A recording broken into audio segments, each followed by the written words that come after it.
रामकृष्ण हरी विठ्ठल केशवा. सर, डोक्यामध्ये कोंडा खूप झालेला आहे आणि आईच्या डोक्यामध्ये खवले खूप झाले किंवा जखमा होते. तर आम्ही काय करू द्या की जेणेकरून हा आमचा पूर्ण कोंडा नाहीसा झाला पाहिजे. नाही, ज्या वा लिखा आहेत त्या पूर्णपणे गेल्या पाहिजेत. यासाठी आम्ही काय करावं तर ऐका पुढे.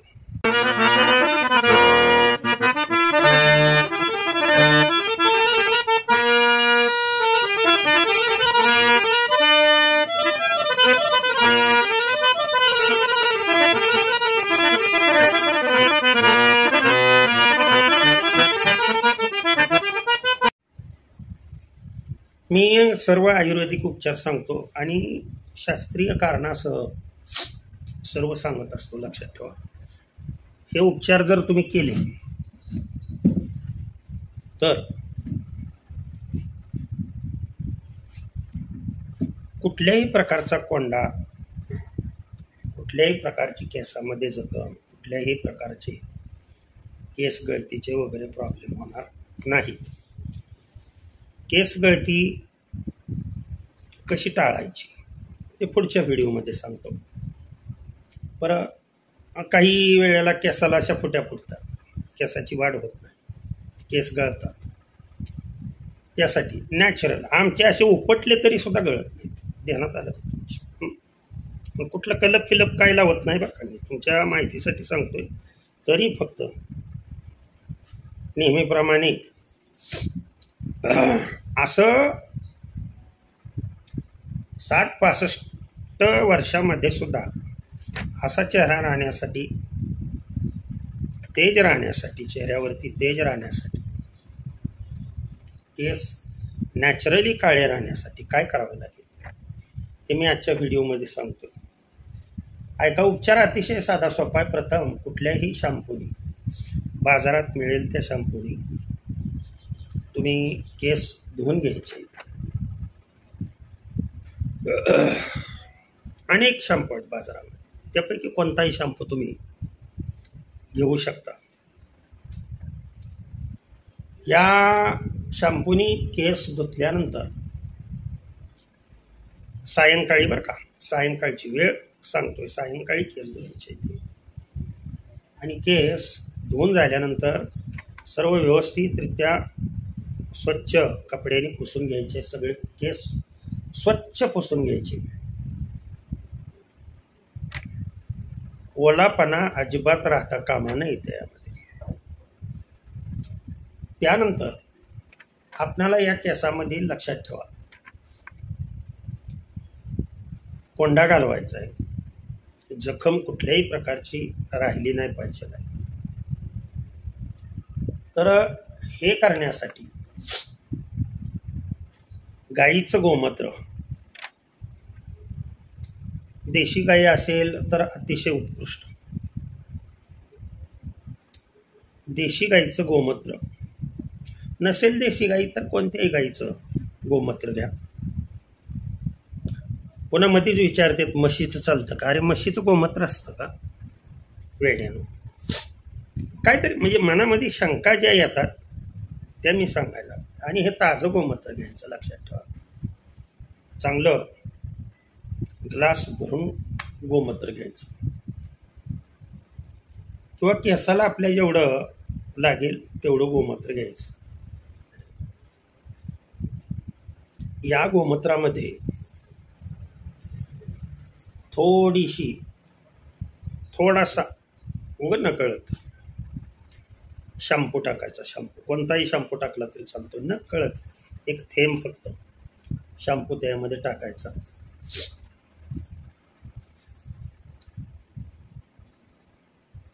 पुढे त्याच्यामध्ये कडुलिंबाच्या जे फळ येतं त्याला निंबोळी म्हणतात. या लिंबोळ्या ज्या आहेत ते लिंबोळ्याचं बिया बारीक कुटायच्या, वाळवून बारीक कुटायच्या. नसेल हे जमत तर लिंबोळी तेल मिळतं. आलं का लक्षात? आता 3 गोष्टी तेलाच्या आपणाला लागणार आहे. एक तेल लागणार आहे, लिंबोळी तेल लागणार आहे. दुसरं करंज तेल लागणार आहे. आणि तिसरं मोहरीचं तेल. लक्षात ठेवा या गोष्टी. हे तिन्ही तेल साधारण 20-20 ml, म्हणजे साधारण एक 2.5 चमचे, छोटे चमचे असते त्या 2.5 चमचे त्याच्यामध्ये टाकायचं आहे. आणि कापूर माहीत आहे, बारीक चेचून त्याच्यामध्ये 7 वड्या, कापराच्या 7 वड्या ते त्याच्यामध्ये टाकायचे. आणि हे सगळं एकत्रित केलेलं मिश्रण हे चमच्याच्या साहाय्याने हलवायचं आहे. आता हे मिश्रण पूर्णपणे केसाला हातून अशा पद्धतीनं थोडं थोडं थोडं लावून सर्व बाजूनी सायंकाळी झोपायच्या वेळेस पूर्ण जिथे जिथे जो भाग आहे म्हणजे पूर्णलाच लावा. लक्षात ठेवा, पूर्ण अगदी मानावरून वगैरे अशा पद्धतीनं पूर्णपणे हे लावायचं. ते तेल सगळं जेवढं तुमची केस पूर्णपणे ओली होते तोपर्यंत, अगदी केस लांब जर असतील तर त्या केसांनाही पूर्णपणे लावायचं आहे. जखमा असू द्या, काही असू द्या, कसलीही जखम असू द्या, खवले पडलेले असू द्या, उवा असू द्या, लिखा असू द्या, काहीही असू द्या, हे लावायचं. आणि असं चांगल्या स्वच्छ कपड्याने पूर्णपणे हे पहा, इथून हा जो पूर्ण भाग आहे तो बंदिस्त म्हणजे अगदी प्लॅस्टिकच्या कागदाने किंवा फडक्याने, प्लॅस्टिकचा कागद घालून फडक्याने बांधला तरी चालतोय. रात्रभर राहू द्यायचं. येते का लक्षात? आणि रात्रभर हे ठेवल्यानंतर यामुळे होतं काय ते सांगतो मी तुम्हाला. कोंडा वगैरे जो आहे, आता गोमूत्र हा असा पदार्थ आहे, त्याच्यामुळे लिंबोळी तेलामुळे, करंज तेलामुळे त्यांना जे श्वसन म्हणतात तो बंद होतो आणि ते मरून पडतात. येते का लक्षात? पहिल्यांदा खूप वळवळ होते कोंडा वगैरे असल्यामुळे, परंतु खजवायची आवश्यकता नाही. जखम असली तरी सुद्धा खजवायची आवश्यकता नाही. आणि रात्रभर ठेवल्यानंतर दुसऱ्या दिवशी सकाळी कोणताही शॅम्पू घ्या. आता ह्या करावयाच्या गोष्टी मी सांगतोय बरं का. एक गोष्ट मी शेवटी सांगणार आहे की जी कधीच करायची नाही, ध्यानात ठेवा, सांगणार आहे मी. आणि शॅम्पूनी केस स्वच्छ धुवायची. असं ओळीने फक्त 3 दिवस करा. 3 दिवस ना तुमच्या केसामध्ये कुठली फुटकुळी राहणार आहे, ना खवले राहणार आहे, कुठली जखम राहणार आहे. आणखीन या तेलामध्ये तुम्ही मोहरीचं तेल, मस्टर्ड ऑइल म्हणतात, मिसळलं 2 चमचे तरी बी चालू शकतं. अतिशय फायदेशीर असणाऱ्या ह्या गोष्टी मी सांगितल्या. आणि हा जालिम उपाय आहे. जर समजा इन केस तुमच्याकडे, नीट लक्ष द्या, निंबोळ्या नसतील, कडुलिंबाचं तेल मिळत नसेल तर निरगुडी तर माहीत आहे सर्वांना, वड्याच्या कडेला, रानाच्या कडेला, नदीच्या कडेला कुठेही निरगुडीचं झाड असतं. त्याची पानं आणायची, लक्षात ठेवा. एक 20-25 चांगली पानं आणायची आणि ती पानं कुटून त्या गोमूत्रामध्ये त्याचा रस मिसळायचा. सर्व पर्याय मी सांगितले.